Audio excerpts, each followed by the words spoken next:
साथ संगत जी, प्यार से कहना धर्म निकाय जी। बात होती है जब परमात्मा की, तो कहा जाता है, काफ़ी मानते हैं ऐसा कि परमात्मा देखा नहीं जा सकता,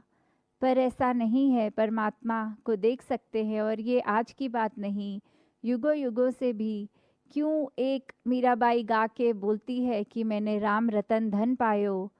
तो ये पायो की बात कि ये मिला है, ये परमात्मा मिलता है।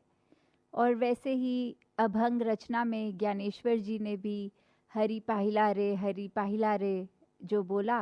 कि इसको देखा जा सकता है, इसको पाया जा सकता है, इसको जाना जा सकता है। तो उसी परमात्मा को अगर हम ऐसे देखें कि ये उसी परमात्मा नहीं, ये इसी परमात्मा है, जहाँ ये हमारी आँखों के रूबरू है, सामने है, बिल्कुल देखा जाया जा सकता है और पाया जा सकता है। एक इस हरि को जब तक हम कैसे मान लें कि वो एग्जिस्ट करता है, तो उसको रूबरू देखकर, फिर उसका बन के, उसका हर एक में उसको देखकर, फिर एक हरि को जो पा लिया, तो फिर वो ऐसा धन है जो राम रतन धन है कि इतना जो कभी घटेगा नहीं ऐसा धन। हमेशा हम हर पल में इसका प्रयोग करेंगे, इसको याद रखेंगे, तो जीवन ने सफल होना ही है। और जहाँ ये डे टू डे ये इंद्रियों की भी हमारी बात आती है कि 5 सेंसेस कैसे हमारे हर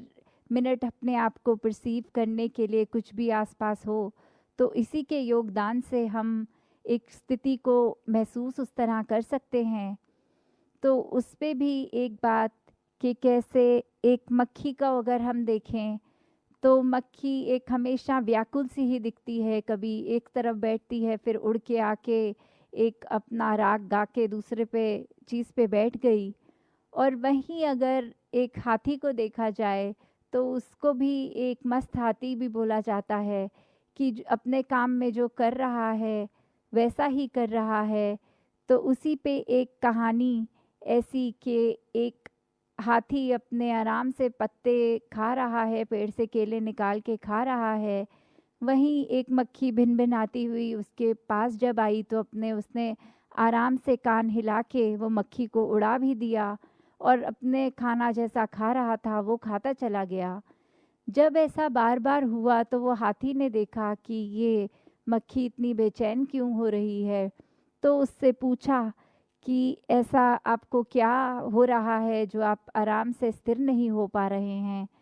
तो वही मक्खी कहती है कि मेरे को कुछ भी चीज़ दिख जाती है, कुछ सूंघ लेती हूँ, कुछ ऐसा कुछ भी विजन के आगे मेरे आता है, तो मेरा ये जो सारी इंद्रियां हैं ये मेरी अटेंशन एक काम पे नहीं रहने देती। मैं सूंघ कर कुछ कहीं पहुंच जाती हूँ, कुछ नया देख के वहाँ उड़ाती हूँ, तो मैं अपनी इंद्रियों के काबू में हूँ। तो फिर हाथी यही बात उस मक्खी को समझाते हुए कि इंद्रियां तो मेरे पास भी हैं, पर मैं इंद्रियों के काबू में नहीं हूँ, मैं इंद्रियों को काबू कर लेता हूँ। मैं अपने खाने में इस समय इतना व्यस्त कि मेरे को और कुछ भी दिक्कत हो रही है तो कुछ पता नहीं लग रहा, सिर्फ टोटली फोकस्ड एक खाने पे हूँ। तो उसी तरह एक भाव हमारे भी, अगर हम ह्यूमन बॉडी में भी देखें कि कैसे एक जो हमारे सेंसेस हैं ये हमारे लिए बहुत ही फ़ायदेमंद हैं। कि अगर हम कुछ खा भी रहे होते हैं, तो वो अगर टेस्ट उसका थोड़ा ख़राब हो, तो हमें पता लग जाता है ये बासी हो गई है चीज़, या कोई चीज़ एकदम सूंघने से भी या देखते ही कि उस पे उल्ली लग गई है, या इस तरह कुछ भी चीज़ से हम एक वो प्रोटेक्टिव बात आ जाती है कि हम अपने बॉडी में ये सिस्टम में कुछ गलत चीज़ एंटर नहीं करने देते। तो जहाँ ये इंद्रियां बहुत ही एक ज़रूरी मीडियम है हमारे शरीर को ठीक तरह चलाने में,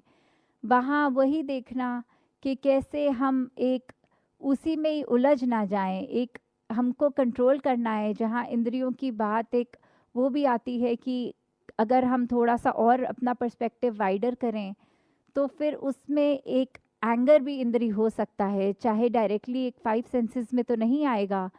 बट क्योंकि हमारे दिमाग में जब हम परसेप्शन कर रहे हैं कोई चीज़ की, तो अगर ये गुस्से की बात भी हो गई, तो कैसे हम फिर वो हो जाते हैं अपने अहंकार में, ये अपने ईगो में आकर अगर ये गुस्सा आ रहा है या कोई भी नेगेटिव चीज़ आ रही है, तो हम फिर उसी के हो जाते हैं और फिर एक बार ये इंद्रियां हमारे को ही चलाती हैं, हम इंद्रियों को नहीं चला सकते। तो यही भाव कि एक स्थिरता मन में आनी, एक स्थिरता दिमाग में आनी, ये फिर वही कनेक्शन इस परमात्मा का अगर है, तो कैसे भी हालात से हम एक सहज भाव, एक सहज रूप में अपना जीवन जीते चले जाएंगे। और उसी तरह फिर इसी के रंग में रंग कर हम एक अपने जीवन को जहाँ सुखमय कर लेंगे कि एक हर स्थिति में परमात्मा का ही करता है, हम करता कुछ नहीं है, वो मान लेंगे, तो बहुत ही एक आराम से एक ये जीवन का हम यापन कर सकेंगे। तो दातार कृपा करे कि एक परमात्मा को ही आधार मानते हुए जहाँ सेवा, सत्संग, सुमिरन ये करते चले जाएं, उससे फ़ायदा सिर्फ हमारा ही है। क्योंकि जब सेवा करेंगे तो भी वो मन से चीज़ शुरू हुई कि हमने एक अपने आप से निकलना है, एक हम किसी के लिए कुछ करने के लिए वो सेवा भाव रखें, और सुमिरन सिर्फ अपने इंटरनल एक अपने आप को बैलेंस रखने के लिए कि ये परमात्मा याद रहे, तो वो सिमरन का एक योगदान उस तरह। और जहाँ सत्संग की बात है, तो वो एक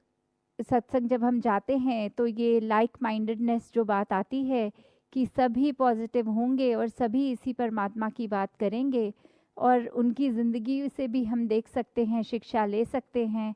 तो कैसे हमारा खुद का विश्वास और पक्का होता जाता है। तो एक दूसरे से ही सीखकर इस परमात्मा को याद रखकर अपने जीवन को हर एक आगे से आगे बढ़ाता जाए। तो यही एक अरदास परमात्मा से कि भक्ति हर एक के जीवन में आए, हर कोई एक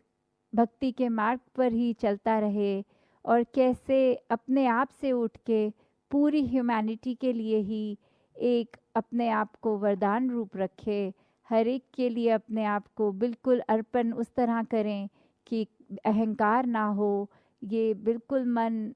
एक समर्पित भाव रूप से अपने आप को अर्पित रखकर मन को ही हर एक के लिए अपने आप हमेशा 24/7 ये एक योगदान रूप हो सके।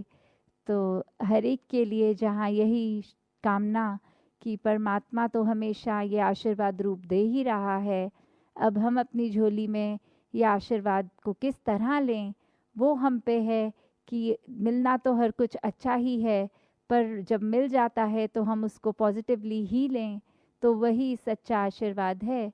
कि कैसे ये ब्रह्म ज्ञान तो सभी को एक जैसा मिला है, फिर उसमें से ही हमने अगर एक हमारा मन हमें दूसरी डायरेक्शन में लेके जा रहा है, तो हमने ही एनालाइज करना है कि ये ब्रह्म ज्ञान टिका है कि नहीं टिका।